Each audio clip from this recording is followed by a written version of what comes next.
हम central tendency के बारे में बात करेंगे। आज से हम अपनी क्लासरूम स्टार्ट करने जा रहे हैं। आंकड़ों के बिल्कुल बीच में पाए जाने की प्रवृत्ति को हम सेंट्रल टेंडेंसी कहते हैं। सेंट्रल टेंडेंसी को निकालने के तीन तरीके हैं, मीडियन और मोड। सेंट्रल टेंडेंसी को निकालने के तीन तरीके हैं, मीन, मीडियन और मोड। देखिए स्टूडेंट्स, मीन को जो है वो माध्य भी कहते हैं और मीडियन को माध्यिका कहते हैं और मोड को हम बहुलक बहुलक कहते हैं। देखिए क्या है कि जब हम, वैसे तो ये कहा जाए कि जो ये सेंट्रल टेंडेंसी है ये तो एमएससी स्टैट्स या एमएससी मैथ्स का के एरिया में है। लेकिन जैसे मैंने पहले भी ये बात बता चुकी हूँ कि जो हमारे टीचर एजुकेशन है उसमें हमें जिस जिस क्लास में अगर 60 बच्चा है या क्लास में 10-15 बच्चा है या क्लास में अगर 30-35 बच्चा है, तो कभी कभी होता है ना कि हम पूछते हैं मोटे तौर पे बता दो कि क्लास में कितने बच्चे पास हुए हैं, या एग्जिट बताओ क्लास में कितने बच्चे पास हुए हैं, ताकि उस रिपोर्ट को रिसर्च के पर्पस से यूज किया जा सके जब हम एग्जिट की बात करते हैं।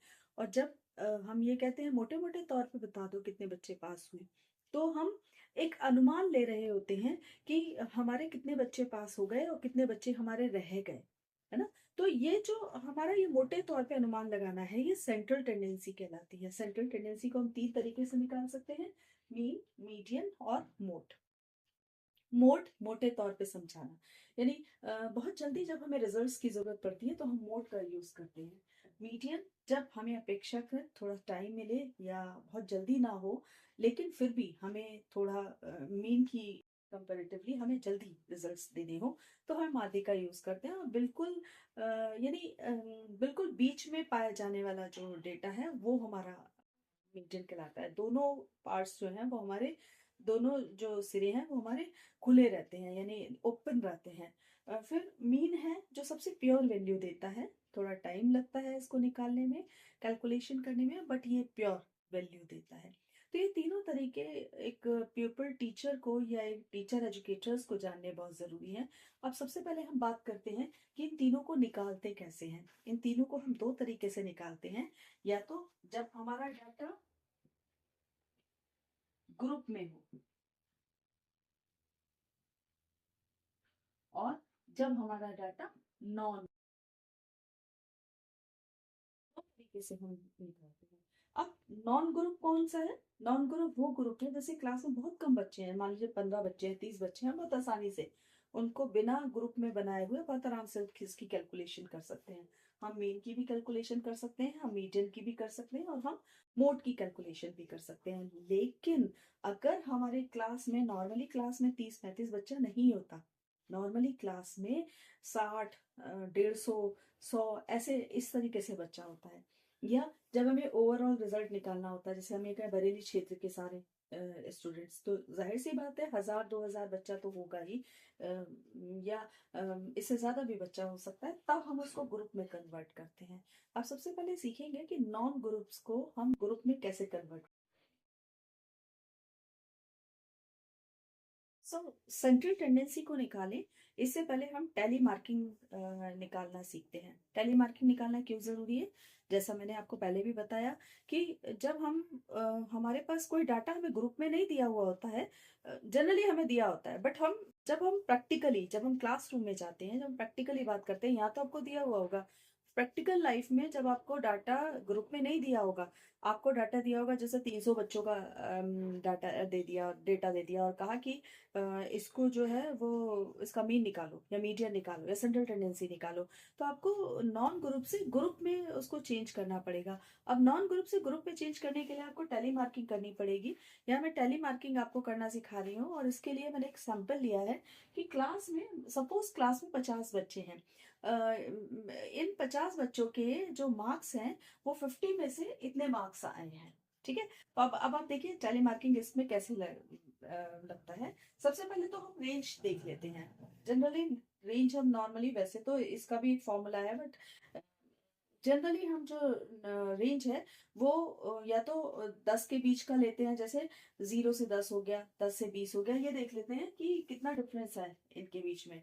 और अदरवाइज हम 5-5 का करके निकालते हैं, जैसे 0 to 5, 5 to 10, 10 to 15, है ना, इस तरीके से। अब हम यहाँ ये देख रहे हैं कि 5 मार्क्स जो है वो किसी का भी नहीं है ना।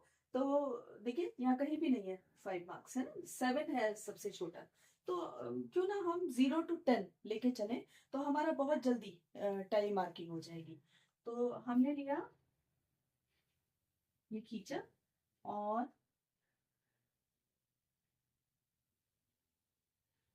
ये रहा, और हमने क्लास इंटरवल जो है वो 0 to 10 लिया, 10 to 20 है टैली।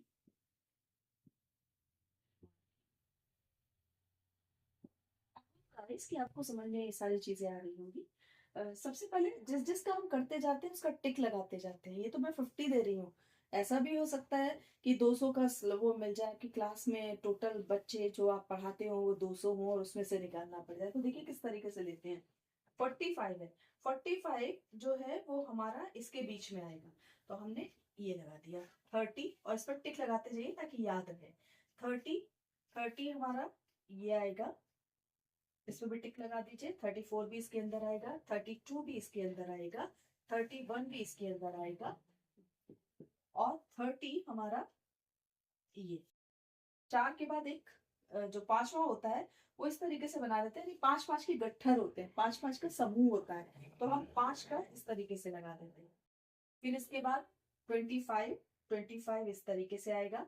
देन 26, देखिए इसके अंदर है ना, 25, 20 और 30 के बीच में है इसलिए 26, 20 और 30 के बीच में है इसलिए इसके अंदर आएगा 10, 10, 10 और 20 के बीच में है इसलिए इसमें आएगा। फिर 12, 12 10 और 20 के बीच में है इसलिए इसमें आएगा। अच्छा, अब एक क्वेश्चन ये उठता है कि जब हम 10 यहाँ भी लिखा है, 10 यहाँ भी लिखा है, तो हम इसमें 10 क्यों नहीं लेते? 20 यहाँ भी है, 20 यहाँ भी है, तो हमने इस वाले में क्यों नहीं लिया? देखिए यहाँ जो ये लिमिट्स है ये एक्चुअली 0 to 9 तक है, तो हम हमारा जो भी मार्क्स होगा वो 9 तक ही है केवल। 10 यहाँ से शुरू होता है, 10 to 19, 19 to 20 to 29।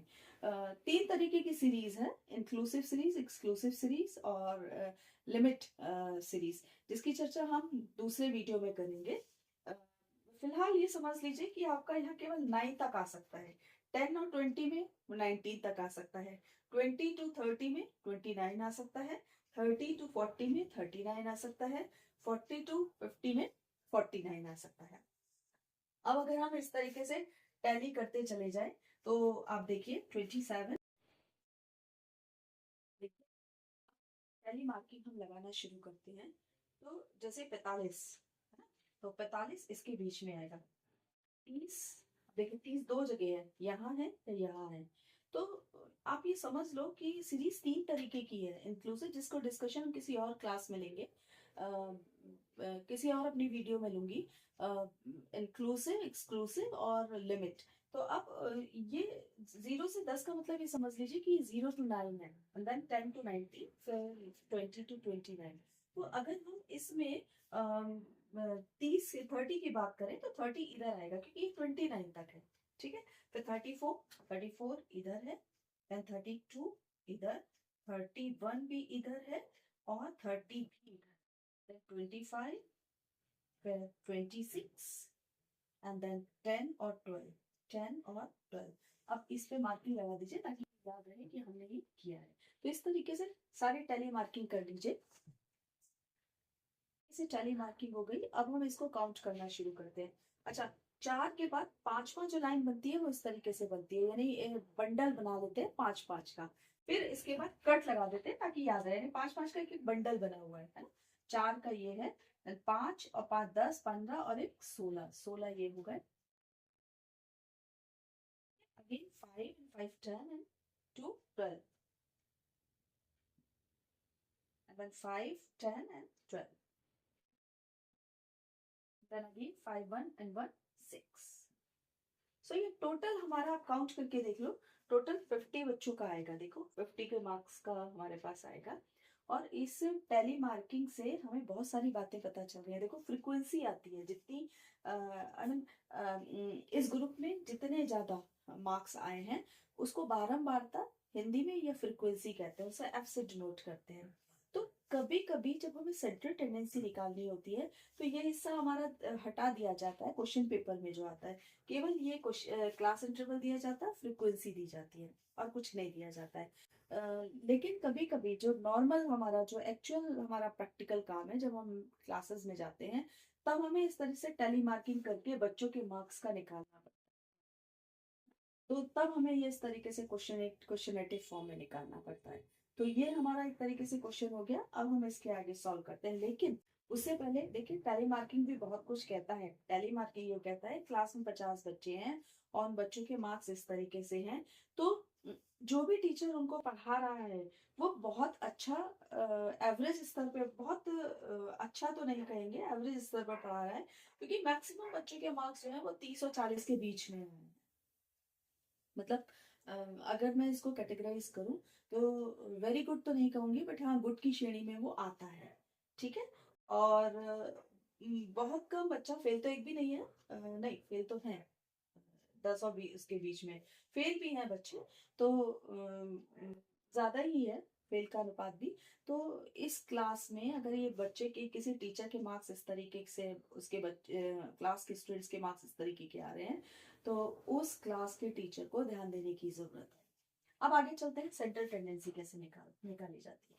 नोट की केवल वो सेंट्रल टेंडेंसी निकालेंगे जिसमें कि हमारा डेटा केवल नॉन ग्रुप में दिया हुआ है। तो आप समझ लो एक क्लास में छोटा सा एग्जाम्पल लेते हैं। क्लास में 5 बच्चा है, तो 5 बच्चों के जो मार्क्स हैं वो 10 में 5, 8, 9, 6, 4 इस तरीके से है। और आपसे ये कहा गया कि इसका मीन निकालिए। किसी क्लास में 5 बच्चे हैं और उनके टेस्ट जब लिया गया 5 बच्चों का, तो ये मार्क्स आए हैं और कहा गया कि मीन निकाल के बता दीजिए कितना कितना, या सेंट्रल टेंडेंसी बता दीजिए इन 5 बच्चों की।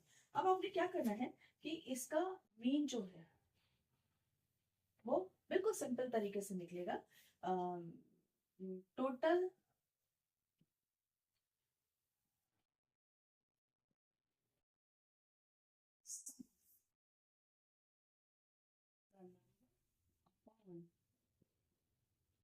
टोटल नंबर, यानी कुल संख्याओं का योग बटे कुल संख्या। बिल्कुल सिंपल है। और शायद इसको एवरेज भी कहते हैं, अगर आपको याद हो औसत। हमने बचपन में औसत या एवरेज को बहुत निकाला है, बस वही मीन है, जबकि हमारा जो डाटा है वो नॉन ग्रुप में दिया हुआ हो। सो इसका हो गया 5 plus 8 plus 9 plus 6 plus 4 upon 5। कितना हो गया ये, जरा लगाइए तो। 6 और 4 10, 19, 19 और 8 27, 27 और 5 कितना हुआ 32 अपॉन 5। तो ये टोटल हो गया।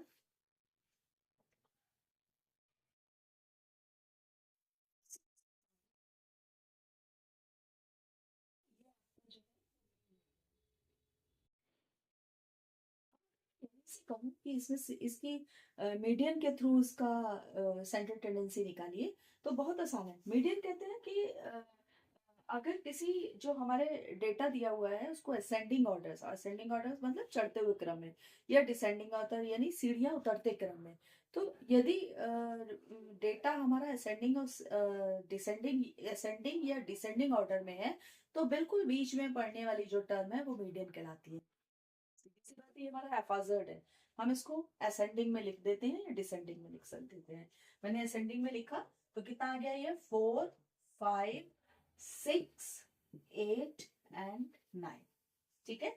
अब बिल्कुल बीच में पढ़ने वाली टर्म है ना, यहाँ लिख देते हैं मीडियन। यानी इधर से ये हट गया, इधर से ये, इधर से ये हट गया, इधर से ये हट गया, बीच का टर्म क्या होता है, ये 6। तो मीडियन हमारी कितनी हो गई, 6। बिल्कुल सिंपल है, जबकि डेटा नॉन ग्रुप है। लेकिन अगर यही इसी में एक और बढ़ा हुआ होता, सपोज यहाँ एक नोड और, तो ये 2 मीडियन में हो जाते। अब ये 2 मीडियन में कैसे हम निकालते हैं, 6 + 8 2 is equal to 14/2 is equal to, तब हमारा जो मीडियन है वो 7 हो जाता है। आई होप कि समझ में आया होगा। और अगर हम इसमें मोड निकालें तो मोड हमारा है जिस डिजिट बार बार आए, जो संख्या बारंबार आए, बारंबार था है ना, बारंबार आए, जो संख्या बार बार आए, रिपीट हो, वही मोड है। अब यहाँ पे ये 9 जो है वो 2 बार आया है, कोई भी संख्या रिपीट नहीं हुई, तो 2 बार अगर आया है हमारा जो मोड है वो 9। अब आप ये बात बहुत अच्छे से समझ सकते हो कि मोड हमने सिंपली ऐसे ही निकाल दिया, मात्र देखने से हमें पता चल जाता है कि मोड हमारा ये है। मीडियन में अगर आप गौर करो तो साइड के जो डेटा हैं उनसे कोई मतलब नहीं, साइड के जो नंबर्स हैं उनसे कोई मतलब नहीं होता, बिल्कुल बीच का हम निकाल देते हैं, थोड़ा सा इम्प्योरिटी इसमें आ जाती है। लेकिन मीडियन में सारे जो नंबर्स हैं उनको लिया जाता है, सारे डेटा को लिया जाता है, इसलिए मीन जो है वो सबसे प्योर वैल्यू निकालता है। टेंडेंसी में जब डेटा हमारा ग्रुप में दिया हो उसकी बात करूंगी, यानी जब ग्रुप फॉर्म में दिया हो तब हम कैसे करें, या डेटा बहुत अधिक दिया हो तो उसे ग्रुप फॉर्म में बनाना कैसे बनाते हैं, ये मैंने अभी आपको सिखाया। अब उससे सेंट्रल टेंडेंसी कैसे निकालते हैं उसके बारे में बात करेंगे। तो 3 फॉर्मूले हैं, वैसे तो देखिए बहुत सारे फॉर्मूले हैं, और अगर आपको उनका अभ्यास है तो मैं ये नहीं कहूंगी कि आप मेरे जो फॉर्मूला है उसको फॉलो करें, बट मुझे ये फॉर्मूला लर्न करने में आसान लगता है। पर्टिकुलर पीपल टीचर्स जिन्होंने बीए किया है या आर्ट साइड से किया है उन लोगों के लिए इजी पड़ता है, इसलिए मैं ये फॉर्मूला लेती हूँ जो हर किसी उसमें और जल्दी से जल्दी लर्न भी हो जाता है। तो सबसे पहले मैं फॉर्मूले तीनों के लिख देती हूँ और उसके बाद फिर मैं क्वेश्चन को सॉल्व करूंगी। मीन है हमारा am plus sigma F T upon N multiply with F T, ठीक है। मीडियन है हमारा, कोई चीज क्या है ये मैं बाद में डिस्कस करूंगी। मीडियन है हमारा L M plus N by 2 minus C F upon F multiply with F T, ठीक है। और मोड है हमारा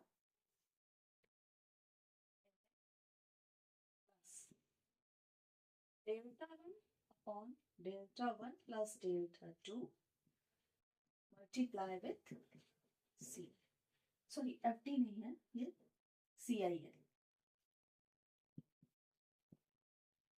sorry this one is also CI, ठीक है। तो ये फॉर्मूले हैं जो कि जब हमारा डाटा ग्रुप में होता है तब हम इसको यूज करते हैं। आप इस पर बेस्ड क्वेश्चंस को सॉल्व कर लेते हैं। क्वेश्चन है क्योंकि हमें सॉल्व करना है और हमें इसका मीन बताना है। सबसे पहले तो हमें मीन ही बताना है सेंट्रल टेंडेंसी में।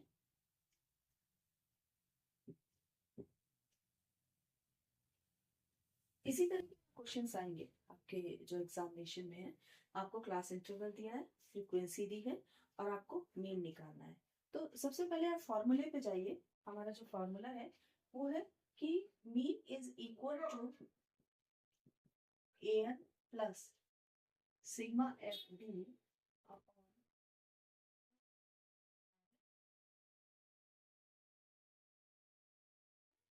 ए एन जो है, जैसा पहले बताया अर्थमेटिक मीन है, और सिग्मा एफ डी, सिग्मा जो है वो एक मैथमेटिकल लैंग्वेज है जिसका की मतलब होता है कि जोड़, सिग्मा मतलब सम टोटल।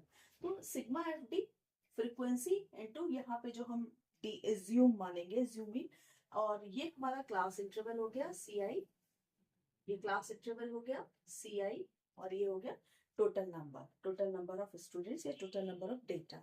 देन इसके बाद हमारा हम इसमें सबसे पहले डी निकालेंगे और डी में हम एज्यूम कर लेते हैं। एज्यूम हम इस तरीके से कर लेते हैं, करते हैं कि ऑलमोस्ट बीच की टर्म्स पे हम जीरो मानते हैं, और या तो हम जीरो बीच की टर्म्स पे मानते हैं या उसके आसपास देख लेते हैं जब मैक्सिमम फ्रीक्वेंसी होती है।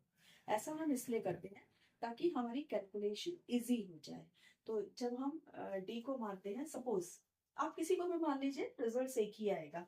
देखिए, अगर मैं जीरो को मान इसको 10 को जीरो मानती हूँ तो भी मेरा रिजल्ट वही आएगा। जो मैं 15 को 15 को मान के करूंगी तो मैं 10 को मान लेती हूँ। अभी आप देखिए, 1 2 3 4 5 6 7 8 9 10 है ना, तो 1 2 3 4 5, वैसे तो 5 मिड पॉइंट 5 है, तो आप चाहे तो 11 को मान लीजिए या 10 को मान लीजिए, और 15 को भी मान लीजिए, तो भी आपका रिजल्ट्स में कोई खास अंतर नहीं आएगा।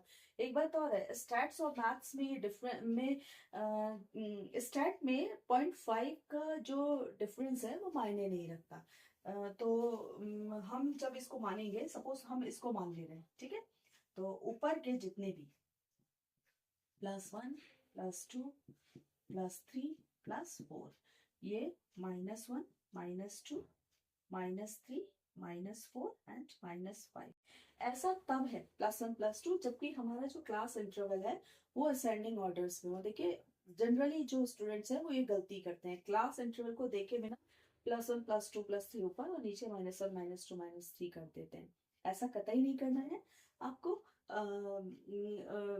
ऊपर असेंडिंग ऑर्डर्स में है तब तो आप कीजिए, और अगर कभी डिसेंडिंग ऑर्डर्स में दिया हुआ है, यानी ये 90 to 100 नीचे से शुरू हो रही है सीरीज, तो आप इसको पलट दीजिए, है ना, +1 +2 +3 +4 ऐसे करके, -1 -2 -3 ऐसे करके आपको करना है।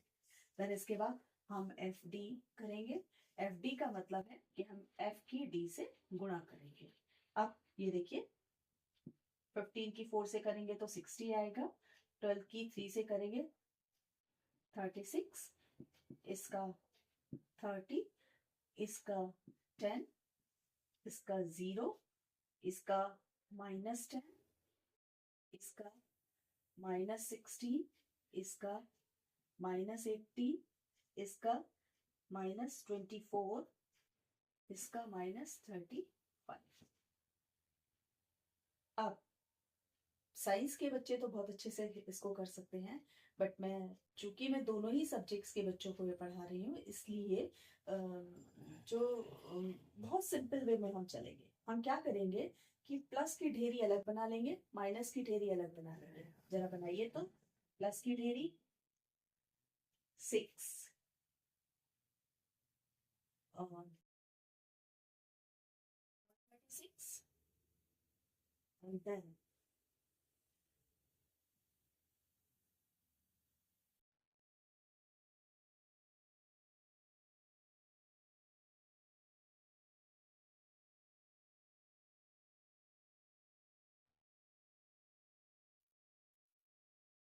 -103।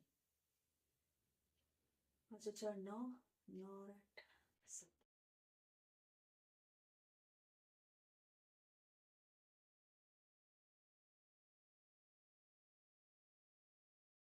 अब इसके बाद हम क्या करेंगे, अ, जो ज्यादा वाला है उसमें से कम वाला घटा देंगे, और उस ज्यादा वाले के आगे जो साइन होगा वो साइन हम उसमें लगा देंगे। तो सिग्मा एफ डी मतलब, अब इन सबको जोड़ दो। जोड़ने का तरीका ये है, जो बड़ा बड़ा क्या है, 136 बड़ा है, 103 छोटा है, तो 136 में से 103 हम माइनस कर देते हैं। हमारा कितना आया, 33, और इसके आगे जो साइन है वो हम लगा देते हैं। प्लस को चाहे लगाएं या ना लगाएं कोई फर्क नहीं पड़ता, इसलिए हम चाहे तो लगाएं और नहीं चाहते तो मत लगाइए। Then is equal to M is equal to हमारा हो जाएगा, अब देखिए, A M arithmetic mean, A M ये जो हमने जीरो माना है ना, यही से हमारी सारी कहानी शुरू होती है। अर्थमेटिक मीन हम इसका लेते हैं, तो 50 +60 अर्थमेटिक मीन। फिर याद रखिए, जहां हमने जीरो माना है, ज्यूम किया है, उसी का ही क्लास इंटरवल का एवरेज ले लेंगे। 50 +60/2 प्लस सिग्मा एफ टी हमारा कितना आया, 30। एम कितना है, एम टोटल ऑफ नंबर कितने हो गए, एन हमारा टोटल जो फ्रीक्वेंसी है वही हमारे नंबर ऑफ स्टूडेंट्स हो जाएंगे। तो आप एक बार फ्रीक्वेंसी देख लीजिए कितना हुआ,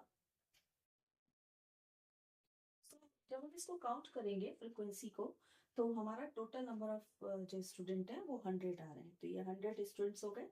देन इसके बाद हमारा जो एन है वो हमारा 100 आएगा।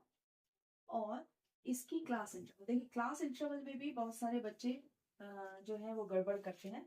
हमेशा याद रखिए, ऊपर से नीचे क्लास इंटरवल घटाना है, चाहे कहीं का भी घटा दीजिए, इधर से इधर मत करिएगा।